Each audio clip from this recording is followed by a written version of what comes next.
Welcome, ladies and gentlemen. I'm McDerrick King, the executive producer of Great Decisions, the Foreign Policy Association's public television series.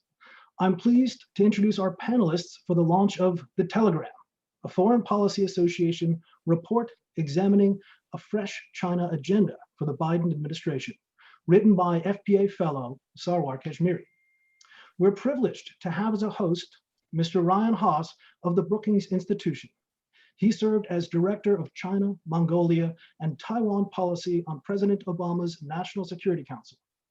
In that role, he advised President Obama and senior White House officials on all aspects of US policy toward China. You'll be able to download the report immediately after this launch from both kashmeri.com and, of course, fpa.org. Please use the Q&A button at the bottom of your screen to send questions to our panelists as we proceed. With that, I welcome our host for the proceedings, Ryan Haas. Thank you, McDara. It's wonderful to be with you and wonderful to have an opportunity to appear alongside my friend Sarwar Kashmeri. Sarwar is an international relations specialist, an expert and author on US global strategy and national security. He's written multiple books. His most recent is China's Grand Strategy, Weaving a New Silk Road to Global Primacy, which was released in 2019. He's also an applied research fellow of the Peace and War Center of Norwich University in Vermont. Previously, he was a successful businessman. He was trained as an engineer, but importantly for our discussion today, he is a fellow at the Foreign Policy Association, host of the Polaris-Live podcast series, and author of The Telegram, which provides recommendations for the future of US policy towards China. So Sarwar, if I may, I'd like to begin by asking, how did you get involved in China? And does your background in engineering and business give you a unique lens to look at this relationship? Well, thank you for that, and thank you for your introduction. I reciprocate the badge of friendship, and you're one of the people I most admire when it comes to China and that part of the world. God knows we need wise counsel. You asked a really pertinent question. So I got interested. I've been writing, reading, talking in the foreign policy field for now about 20 years. Somehow I made a left or right turn when I disposed of my business and landed with the Foreign Policy Association and have never looked back. I got interested in China once I became aware, Ryan, of the Belt and Road Initiative. Here was the largest infrastructure program in the world, and we were paying very little, if any, attention to it, you may recall, 4 years ago in the United States. The interest that we were showing was more trying to poo-poo it, they can never pull it off, and all of that. It reminded me very much of the time before the euro was introduced and the European Union bonded together even more strongly. I recall most people in the United States were interested in, the politics of it. Oh, it'll happen. No, it won't happen. Germany gave up its currency and so on. You probably remember those days. But as a businessman, what interested me were the strategic impact questions. For example, jeans, sold in Spain for 3/4 of the price they sold in London. Well, once everything, or in France rather, or the Nordic countries. So once everything was in the euro, people could compare, right? And so what would corporate marketing CEOs do? Should they raise prices, make them all equal? Right. So another example would be most corporations raise money in a country in their own currency, and in smaller currency, it's very expensive. With the euro now, the price would drop. So how do corporate finance chiefs strategize that? Those questions no one was paying attention to. And that's what I thought was happening with the Belt and Road Initiative. I mean, here was the biggest infrastructure program ever, ports and bridges and tunnels, right? And we were not paying attention. So I got interested in that and just followed that through now for 4 years. I took a group of students to Singapore for a month, studied it there, wrote the book that you kindly mentioned. And now I am still concerned that the entire Washington establishment, with the exception of one Mr. Ryan Haas, seems to have totally turned anti-China. We are heading down a very dangerous path, and I thought I would try to do my bit to put forth some recommendations, and that coincided with the Foreign Policy Association asking if I would put some of my thoughts on paper. So that's kind of a very quick summary of how I came here, Ryan. So perhaps that leads into the Polaris-Live series and the Telegram. You just briefly mentioned it. What was the genesis of that? What do you hope this series will have achieved? What effect do you want it to have on the discourse? What I wanted to do, Brian, is have a half-hour program without any commercial interruptions and bring people in without any fear of favor, as one of the newspapers' headline goes, and have them talk about the US-China relationship, right? People from the United States, but also people from the Middle East, from China, Singapore, those countries who are far more affected directly in many ways for both their standards of living and their security by what happens between the United States and China. And so as part of this series, we invited 19 people to come and talk about exactly that. And at the end of their interview, I would ask all of them if they found themselves alone with President Biden in private, what advice would they give them? So all of that flowed into this report. So I have my own thoughts, but more importantly, it's a collection of some very prominent people. Yes, you've drawn a very diverse group of people, both geographically, but also philosophically. Did you find any difference in what you were hearing when you were talking to US and Chinese participants versus participants in Europe, the Middle East, and elsewhere? Yes, I did, Ryan. I found that, interestingly, the people in other countries seem to be a lot more forthcoming and much more brutally open about what they wanted to say. And I've just noted down a couple here, and I'll read them to you. So that Professor Fulton from Abu Dhabi University, he said something that I found very interesting. He said, unlike the South China Sea, the East China Sea, the Malacca Strait, in the Middle East, China and America have a lot of areas that they equally need to be interested in common. They both want oil to flow. They want free, uninterrupted shipping. They want navigation. And so when you look at countries like Saudi Arabia, Qatar, all of these people are interested in that. And unlike the South China Sea and East China Sea, this is where Chinese and American interests come together. So it should be much easier for America and China to work together in the Middle East, as opposed to what seems to be the consensus in the US, that the US and China will be at daggers drawn everywhere.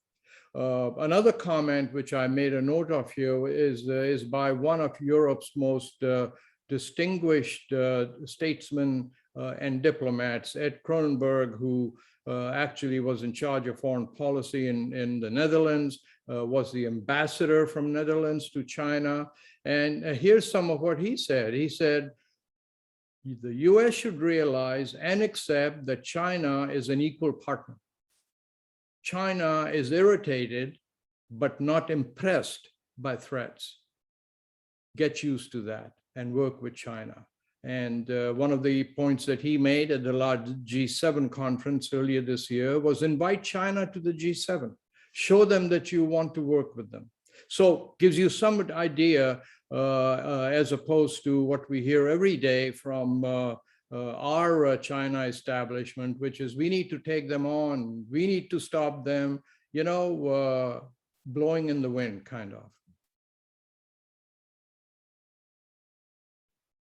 Sarwar, there's a perception that there's a hardening bipartisan consensus in the United States about getting tough on China. To what extent do you subscribe to that perception? And do you think that it's being mirrored in China based upon the conversations you had with Chinese counterparts as well? So I agree with you entirely about the consensus that is developing. I disagree with that consensus completely. I think it's harmful for the United States security. I think it's harmful for American standards of living. I think it's harmful for Asia and the world. I think we ought to really stop this very dangerous kind of a lemmings run for falling over a cliff. Because the fact of the matter is China cannot be stopped. I mean, it's increasing, its trajectory is up, it's going to be the largest economy in the world. I mean, this should not come as any surprise. Over the last 4,000 years, there have only been 120 years or so that China has had a drop in what has been the world's largest economy, right? And those were the years when it was colonized and what the Chinese call the century of humiliation. Other than that, it's always been the largest economy. So that's where it is. But what the change this time is that China has secured its border so that the American Navy, the aircraft carriers that we project our power with cannot operate beyond 1,000 kilometers of the Chinese coastline. So all of that being where we are, what sense does it make to be at daggers drawn with about to be the world's largest economy? So I agree with what you said. I think the establishment is on the wrong track, and I think we need to come to grips with it and stop it before it's too late. You write in the Telegram, the report that's being released today, that the United States and China will need to find ways to coexist with each other. That it's not feasible to expect that one side would impose its will on the other. And you also take exception with the Cold War framing as the appropriate way of describing the current nature and direction of US-China relations. Help us understand that. Why do the United States and China need to coexist, and why is the Cold War the wrong frame to view the relationship now? So why do they have to coexist? Very simply, that if they don't coexist, they're headed towards war. I should maybe reframe what I'm going to say and say, well, if that happens, we never have to worry about it anyway. The two nuclear powers would make sure the world ceases to exist in 2 or 3 hours. So we either go down that route, right?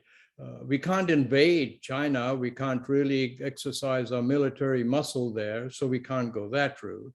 So what is the option? The option is to coexist, because the two largest countries in the world can do so much good. And I know you want me to talk about some recommendations I've made later on, but I'll just give you one example now, this horrible pandemic, right? I mean, it sounds like we're headed into a decade or more of horrible pandemics. And so these two largest countries in the world think about what they can do to stop pandemics if they work together.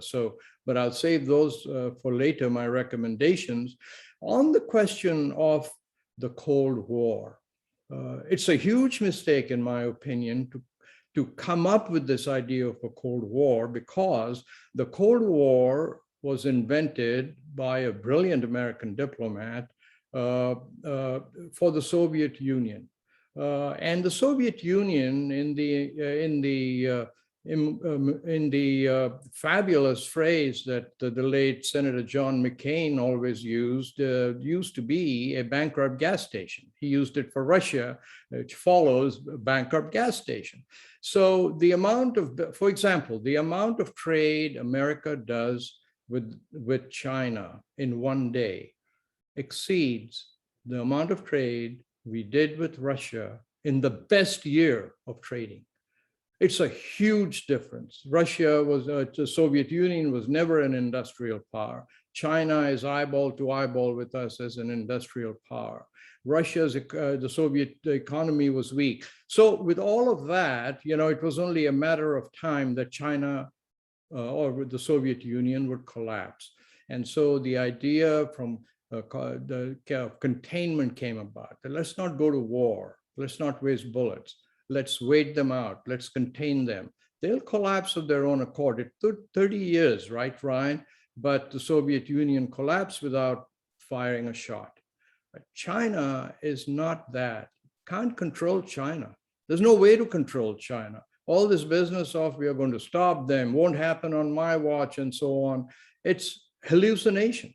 So huge difference. Yang Jiatong, who's one of China's most famous academics and intellectuals, also an advisor to the Communist Party of China, told me in our conversation that the first thing we need to do is stop calling it a Cold War. He says, because that deflects us from what it really is. He said, how about sitting down and coming out with a phrase on which both agree? Maybe that's the first step towards shaking hands and trying to find a way to work together. So for all of those reasons, Cold War containment is obsolete. We ought to throw it in a drawer, shut it, lock it, and move on from there. Yeah, it is an interesting challenge that we face because Americans like to search for historic analogies, and we're uncomfortable when we can't find suitable analogies. I've heard 4 analogies used in various settings to describe the nature of US-China relations. The first is the Peloponnesian Wars in the 4th century BC. Graham Allison has made constantly selling a book that describes power transitions between emerging powers and risen powers. Yes. The second is the period in the run-up to World War I between Germany and the United Kingdom. And I think that analogy has imperfections. For one, there weren't nuclear weapons at that time, and the scale of destruction was not widely known or appreciated in advance of the calamities that befell the world. The third analogy I've heard is the interwar years between World War I and World War II. And then the fourth is the Cold War. Unfortunately for us, none of those analogies fit perfectly with the situation that we find ourselves in. Right. The United States has never had an experience of really sharing the stage with a peer that has comparable size, scale, global ambitions. For all the reasons that you described, China is a very different and in many respects more difficult challenge than the Soviet Union was. The Soviet Union had, military muscle and ideological ambition, but did not have the technological or economic weight that China does. And from China's perspective, if you look back through their history, they don't have a lot of experience either in sharing the stage with a peer power. And so there are no great historical analogies, and there isn't great historical precedent for either countries and their strategic histories for what we're asking both countries to do. Right. So with that as a backdrop, I was wondering if you could walk us through a few of your recommendations for how do we bridge past and over the challenges that we've just identified. You talk about a strategic pandemic command. What does that entail? Well, first of all, I commend you for those 4 options that you've laid out. And I'm totally in agreement with you that each one of them leaves something to be desired.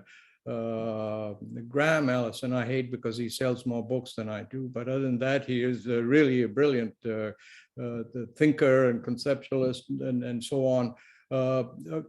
But my thought is this, Ryan, assuming, and this is a big assumption, that the United States at some point, the levers of power begin looking at China as an equal, that they stop talking about this nonsense of stopping China.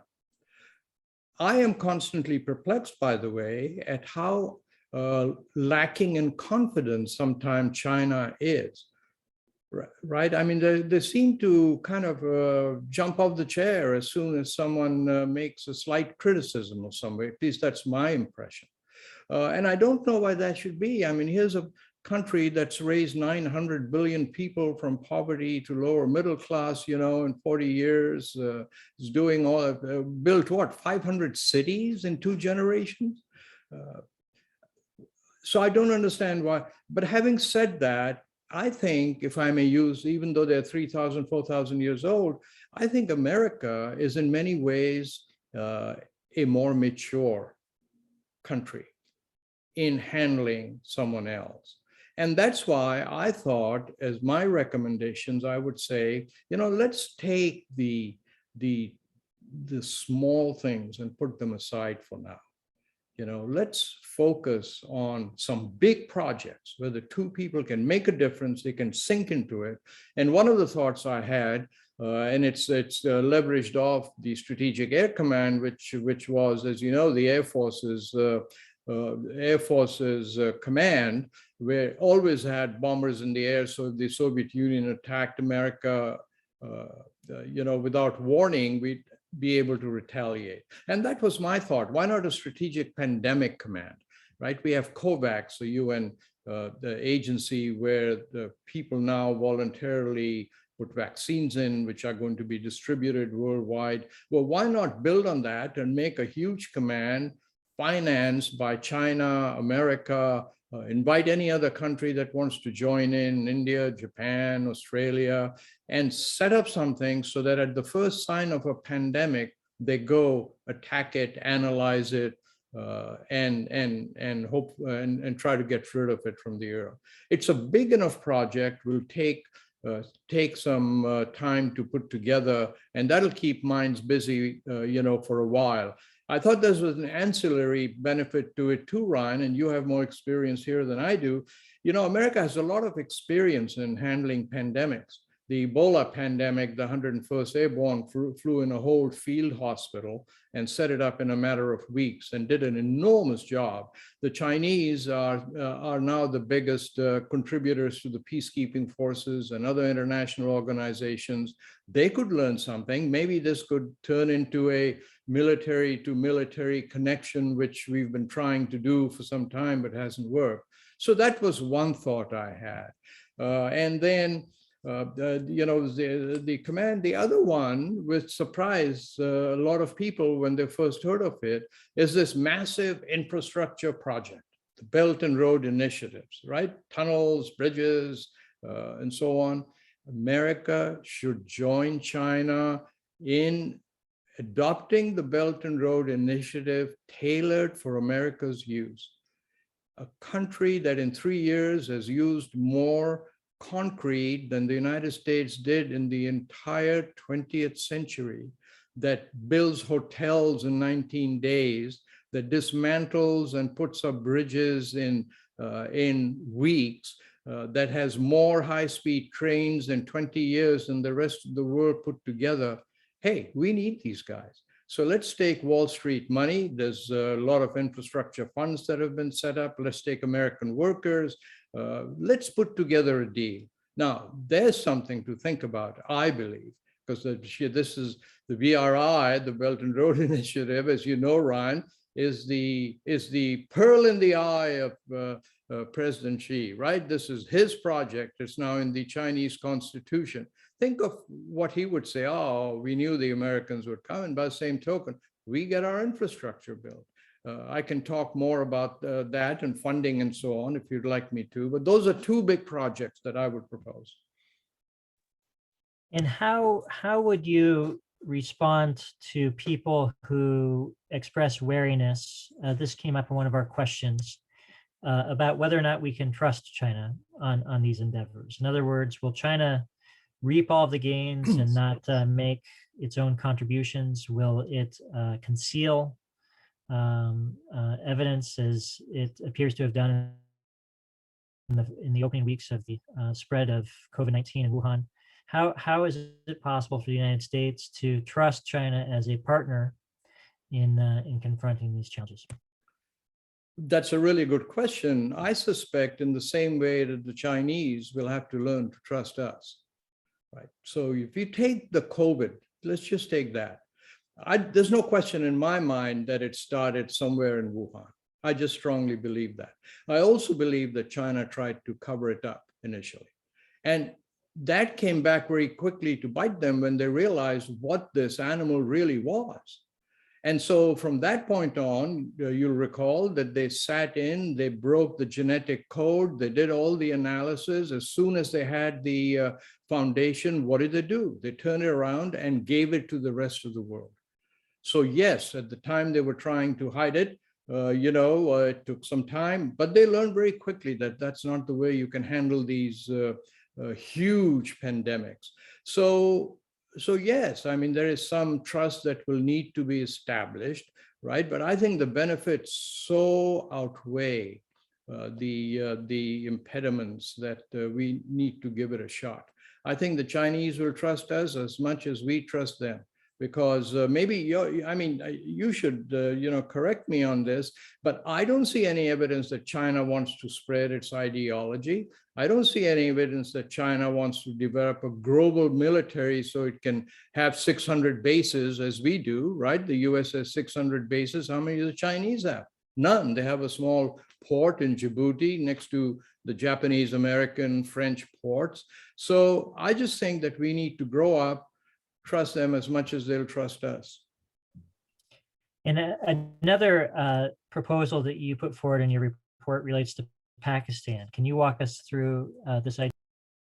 Yes, and here I owe a debt of gratitude to Mr. Shuja Nawaz, who started the South Asia Center at the Atlantic Council in Washington. And I've known Shuja for a while, and his brother used to be in charge of the military in Pakistan that pretty much runs the show, and he's very savvy.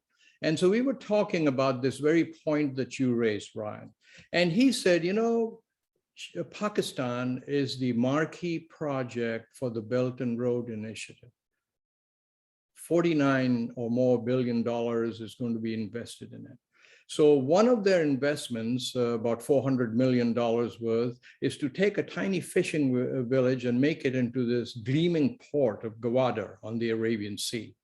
However, there's no connection between Gwadar and the internal areas of Pakistan. And the Chinese don't seem to be interested in doing that for many reasons.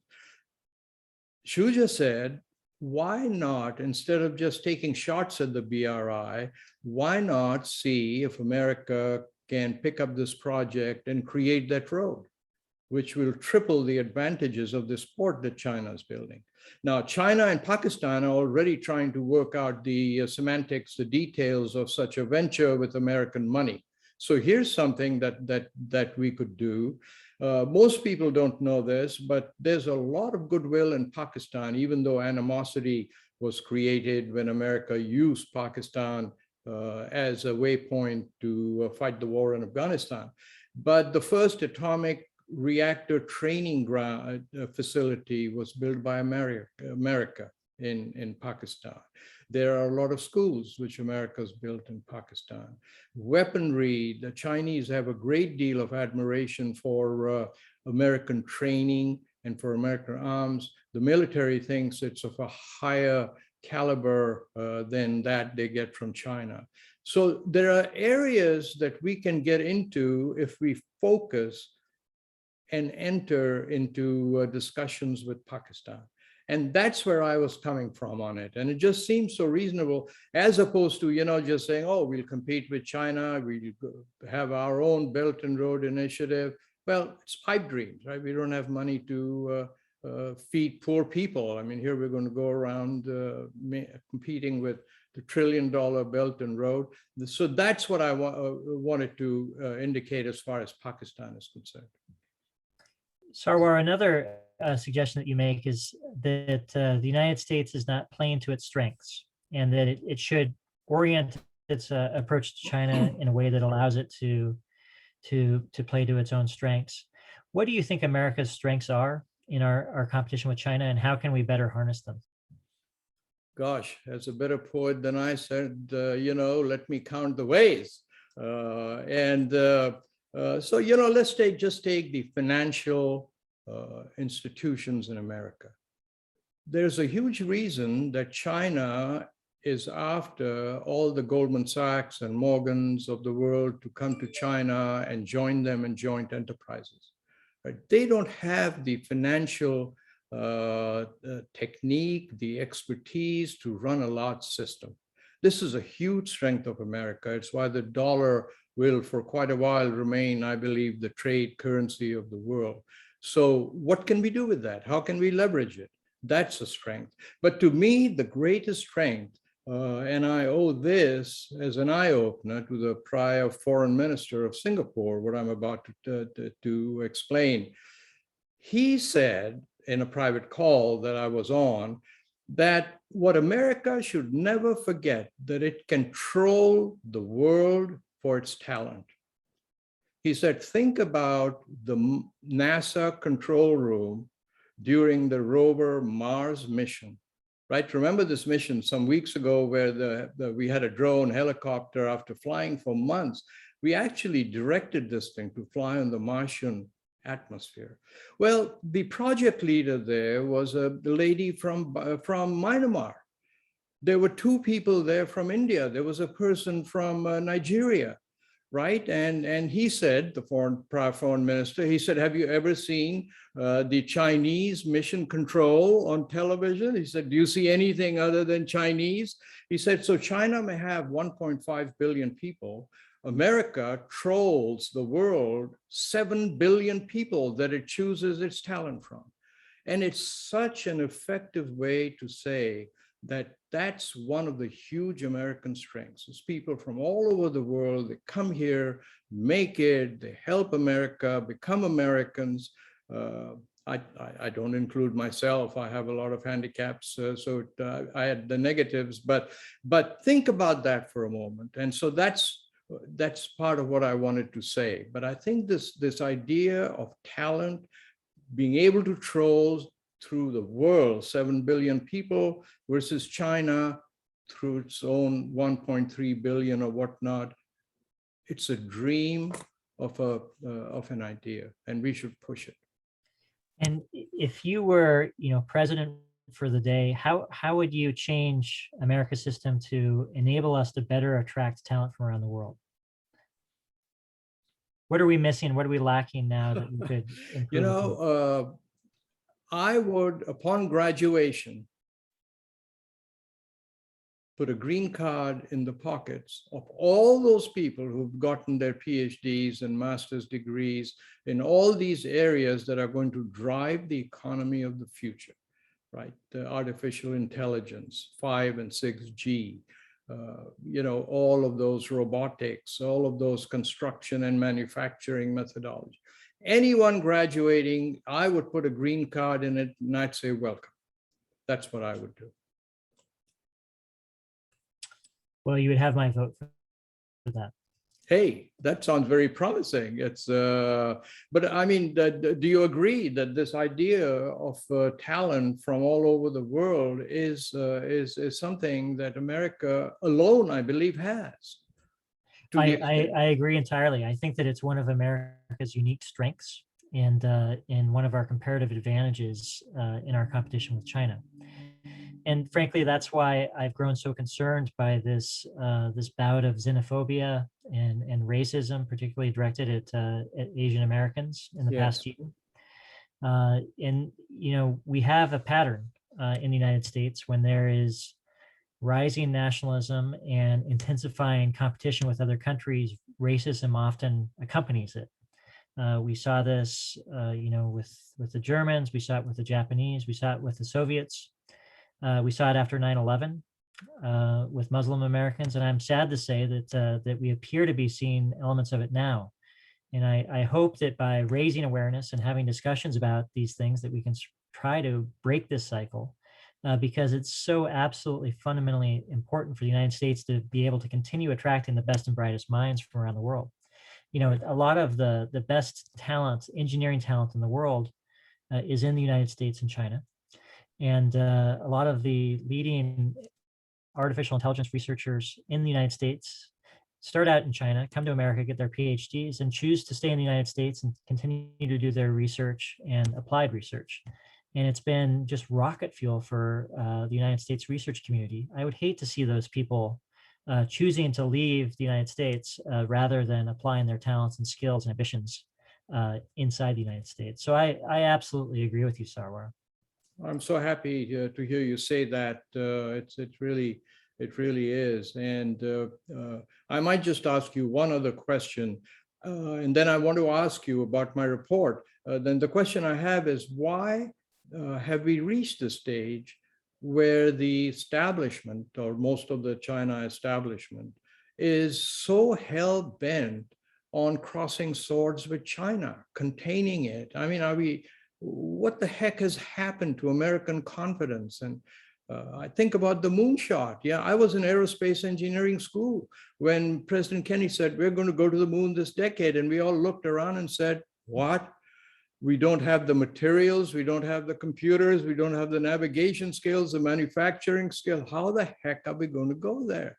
Well, he laid out an inspiring message, right, Ryan? And the American people rose to the occasion. Boy, we landed on the moon in 10 years. So what happened to that America? Can you answer that? Well, I think it's still there. Ah, The same America that created Google, the same America in which Microsoft was founded in someone's garage, it still exists. The heartbeat of America is still alive. I think that I think the national government is underperforming the country, and I hope that changes in due time. But I wouldn't bet against the United States yet. I still remain optimistic about our future. I recently wrote a book called Stronger about how an the excellent, United excellent States book. is capable of having confidence in its ability to compete with anyone, including China, for many of the reasons that you described. And I think that confidence is the wellspring of steadiness and sort of strategic soundness. Steadiness and soundness are what help the United States attract other allies and partners to want to align with us and work with us in dealing with these challenges. And the more that we can regain some of that, I think the stronger a position we'll find ourselves in. So I hope that we get out of this bout of declinist fear sooner rather than later. But it's not the first time that we've had fears about our own decline. In fact, it's probably the 6th or 7th time in the past 70 years. We're actually a bit overdue if you look at the historical calendar for a bout of declinist anxiety. We've gotten through the previous 6 of those bouts pretty well, come out strong on the other side. I'm still confident that we can do so again, but we'll see. Yeah, it's the question I want to ask you is, I tried to write this book not just for experts and for people in the geopolitical think tanks and so on. I wanted everyone, engaged citizens, to understand what China is and why it's different from all the other challenges that we face. Do you think I succeeded in writing it in simple enough language that it might be understood by these people? Oh, I think that your report should attract a wide readership, and I think that it's very accessible. And I think your ideas are very clearly laid out. And I think it's healthy to challenge imaginations, to question why not do some of these things. Why not work together with other capable powers to stop the spread of future pandemics? Why not explore possibilities for coordination or cooperation in third countries? And so I think that you've provided a healthy inject into the discourse, and I hope that it generates some conversation. And already, I think that your comments are generating questions because I've been receiving them over the course of our discussion. If I may, I just wanted to put 1 or 2 of them to you. The first, just the softballs first, right, Brian? You promised that. What do you assess China's goals to be? Is the first question. And related to that, how can the United States coexist with a country that is so aggressive in its use of cyber weapons and cyber technology to exploit America's weaknesses? I think China's goals are, if I may use the well-worn phrase, their goals are to become great again. I think China's gone through a very rough ride, and they want to make sure they never repeat that part of their history. And they're on that trajectory, and they've been executing it almost flawlessly. And that's what they're going to continue doing. So that's what I think is what their ambitions are. And as far as how can we coexist, so Ryan, what I'm going to say is it may not find favor in all quarters. How can they coexist with a country that whenever something goes wrong, goes to war? You know, there's all of this business of the horrible ways in which the Chinese are treating the Muslims in the Uyghur Muslims in Xinjiang, right? We are very right, and we should always talk about human rights. But I think back to the American invasion of Iraq. I mean, the military didn't do this, but almost 1 million Iraqis got killed during that invasion. Most of them were civilians, most of them were Muslims, right? So one could pick all the reasons why one cannot coexist. As far as all of these cyber attacks, you know, we're supposed to be the leaders of the world in cyber everything. What are we doing? Asleep on the bench that people are attacking us left and right and we are not able to protect it? As you pointed out earlier, where are all the Googles and all the Microsofts and all the vaunted military computer systems and so on? I mean, are we so open that the China can come in and steal all these things? So I think there's much to be said on both sides. But the biggest reason I believe is that there's no alternative. China's going to look us in the eyeballs, going to be our size. And if we don't coexist, they'll be larger than us. And then what do we do? Another question, Sarwar, came from Michael. And Michael observed that we spend a lot of time talking about the United States contribution to the downturn in relations, but not— I'm sorry, contributions to the downturn in US-China relations, but have not given due attention to China's contributions. And I think that if you look at the past 5 years, 5 years ago, Xi Jinping had term limits, now he doesn't. 5 years ago, Hong Kong had autonomy, now it doesn't. 5 years ago, there were not the involuntary detention centers in Xinjiang that there are today. There had not been bloodshed at the Sino-Indian border for 40 years. The situation in the Taiwan Strait was mellower than it is now. And American allies such as Australia were not feeling the same bullying pressure then that they do now. So to Michael's question, China has moved pretty considerably in the past period of years. How do you weight that in your evaluation of the evolution of the US-China relationship? Here's how I think I would answer that question.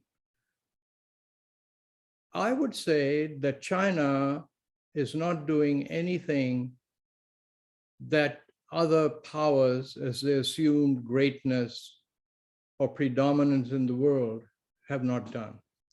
So you can go back to the Dutch Empire, right? They were once supreme. The Dutch guilder was the currency of the world. You can go on to the Brits. What did the Brits do? The sun never set on the British Empire, right? They moved their military all around the world. They colonized half the world, right? Then America. So China is not doing anything, in my opinion, that great powers have not done in the past, with one exception, that they are not going around colonizing people. They're not going around, they're protecting their backyard, as America did, the Caribbean basin, right, a century and a half ago. So China is exhibiting all of the traits that great powers on their way to greatness and top of the world have displayed, which is yet another reason why we need to coexist, because they're not dumb, right? They know America is the most powerful military in the world. I mean, they have an advantage because they've poured all their defense budget around their coastline and they've made it pretty secure, inviolable as much as they can. But they know America has the strongest military in the world. They're not dumb. They also know how much money America lends them, and how the trade balance works, standard of living in America.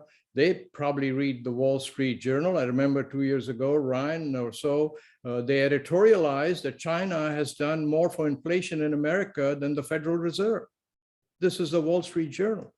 So they're very smart businessmen. They're very smart people. I think they're at a position of great insecurity. And I think it behooves us to meet them there. So yes, they're throwing the weight in the South China Sea. Well, that's their backyard.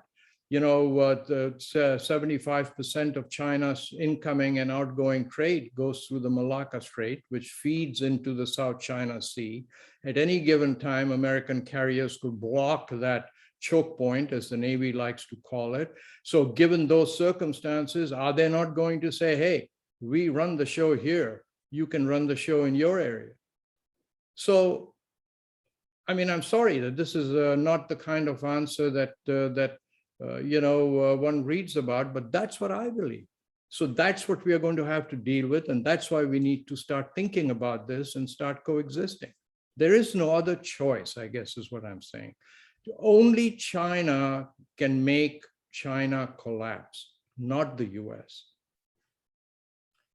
Sarwar, we have a question from another attendee that asks if China is willing to coexist with the United States. Does China seek to displace the United States? Can the United States live with or tolerate a aggressive China that has ambitions that are antithetical to America's interest? That question, right, is like an onion, has many layers on it, because there's an intellectual layer. Does China want to replace America from an intellectual perspective? There's a cultural layer. Does China want to replace, American culture with Chinese culture? There's a series of these layers. I mean, the best I can do, and you probably have better informed opinions than I, is that China wants to become a very influential country. It wants to secure its trade and its raw materials going forward to keep up the speed of its growth. It wants to do all of those things. But I'm not certain it wants necessarily to replace America. I don't know. I mean, it doesn't have to be a zero-sum game. I mean, America has so much goodwill. Right, as one of the people I talked to, Parag Khanna, said, he said, he's traveled all over Asia. He travels 99% of the time. He said, I have not been anywhere in Asia, talked to a single Asian who does not want to have the fast trains and the infrastructure that China does. He said, but I have not met one of the people who likes all that stuff, who says, oh, I'm willing to live in China's kind of authoritarian rule. Right? This is someone who knows far more about Asia than I ever will in 5 lifetimes. He hasn't run across, he said, a single Asian who would want to live in China's authoritarian rule. So now you tell me, what are they going to replace?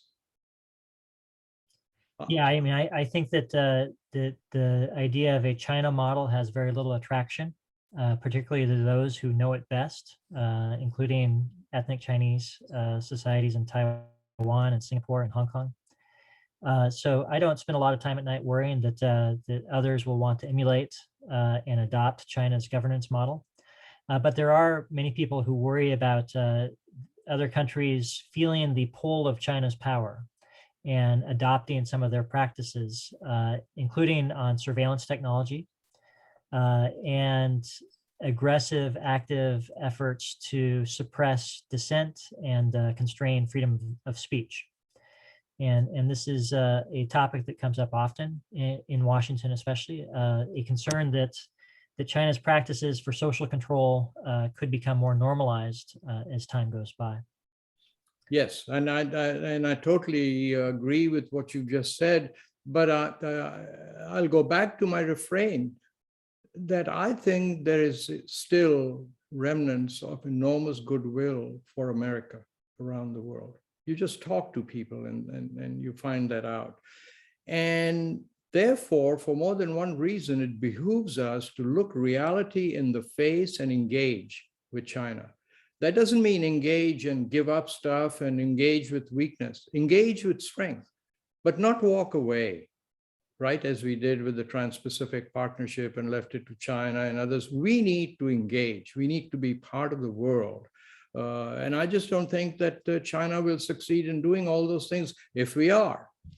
I will add one caveat though, right? And you please comment on this. And that is that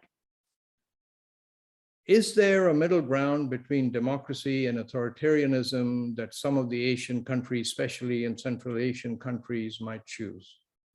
I don't know the answer to that, but that's something that I'm focused on learning more about. You have any thoughts on that? Well, I will look forward to learning from your learning as we dig into this. But look, I think there will be a continuum. It's unrealistic to expect every country to adopt America's governance system, and it's unrealistic to have anxiety about every country adopting China's. A lot of countries are going to fall somewhere in the middle.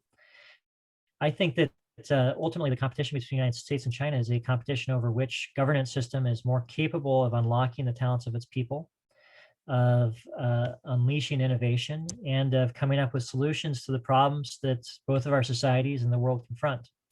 And may the best system win. I am still optimistic that the United States is capable of course correction and of unlocking the potential of its people in ways that, like you say, are the envy of others around the world. And I'm going to stick with that for the time being. We had another question, Sarwar, that came in. You were talking about China wanting to enjoy deference in its backyard. And the question relates to Taiwan. How does that viewpoint reconcile with the situation in Taiwan? Wow. I have an opinion, and it's strictly guesswork based on what I've heard and what I've read.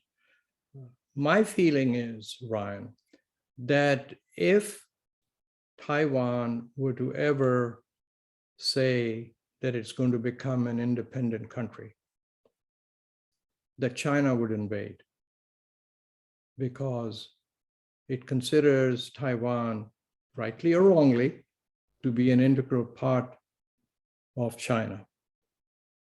Hong Kong, we've seen what happened. Someone asked me the other day, what's the end of the story in Hong Kong? And I said, well, that story has already ended. Taiwan, I think, will go the same way if it were ever to say that it's about to declare independence. And I think President Nixon, Henry Kissinger, crafted this enormously successful balance to deal with one China. And I think we need to continue that. We need to really think about it and continue that. I mean, there are 26 million or so people in Taiwan. It's a growing democracy. America will always have a soft heart and sympathy for growing democracies. But how do we balance that? You know, I think that's the challenge. Above my pay grade, as they say, but I do believe that if Taiwan heads towards independence, China will invade. Well, let's hope we never get to that point. Fingers crossed.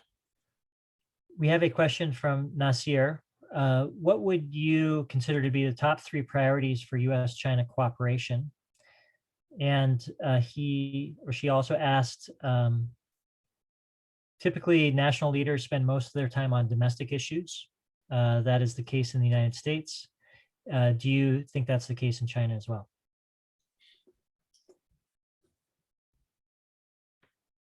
I'm going to ask you to read that again. So what are the top 3 priorities for US-China cooperation? And do you think that Chinese leaders devote most of their bandwidth to dealing with domestic issues, or do you think that they devote more energy to external issues? So taking the last one first, I think that in China, the domestic issues are tightly bound with external issues. I think China feels, and most people that I've read feel, that a secure China will have to be a militarily and economically preponderant China. I think there's some evidence that that is the case, because the recent Pew organization in Washington report and the Harvard report that did polls talking about Chinese, Mr. Xi Jinping's popularity just seems to show a galloping rise to over 90%. So I think there's some relationship there. So that's what I believe about that. And therefore, I think that Mr. Xi balances domestic versus external very closely, but I think domestic has a slight edge on it. The three priorities for working with China is: one, I would get rid of all the tariffs and things of that kind to start with. I think they're hurting our farmers, hurting us more than they're hurting China. I think that could be a real sign of goodwill. And then I would simply do what I tried to suggest in my report, which is say, hey, listen, can we put some of these things aside, and let's go do some huge projects and do it for the world, do it for you, do it for us. Let's both get rich together. And Mr. Biden, I'm sure they've heard him loud and clear in Beijing that nobody ever made money by betting against America. And as you said, Ryan, we may be stumbling a bit, but I still believe in that. And China knows that. So that's where I come up. Sarwar, our time is coming close to an end, but I didn't want to leave this discussion without turning the tables and taking advantage of this opportunity to ask you what advice you would give if you had an opportunity to be in direct touch either with President Biden or President Xi. That's not fair. I'm supposed to ask that question of Polaris-Live. If I had that honor and if I had that opportunity, I would tell Mr. Biden, I'd start first of all by, in the words of Professor Ong of Toronto University, who said, the world is in need of moral leadership. That's what I would tell Biden. So I would start with that. And then I would say that we have some real issues in this country. Who would ever have thought that the chairman of the Joint Chiefs of Staff would compare the last days of our previous president to the Reichstag in Germany? Who would ever have thought that? And I would say, you need to focus on these big things with China, because therein lies prosperity, standards of living, thousands and thousands, tens of thousands of jobs for Americans. And we need that. We need that to get over this bump, political bump. We need that to attack the still entrenched and systemic racism. We need that to eliminate poverty. The last 30 years, as China has rocketed up 900 million people, we've kind of wafted along, and it shows in our city. So there are many reasons for joining with China, ending this daggers drawn situation that we're in, and doing it pretty quickly. And I hope that he'll be able to, put all that together and make it work, Ryan. My prayers are with him. Well, Sarwar Kashmeri, I think we'll have to leave it there for today, but thank you for kicking off a very rich discussion that I look forward to continuing with you going forward. I thank you so very much, Ryan, to have someone of your caliber pop these questions and me not wince. Really, that's where I think the high marks are. Not at all. Thank you.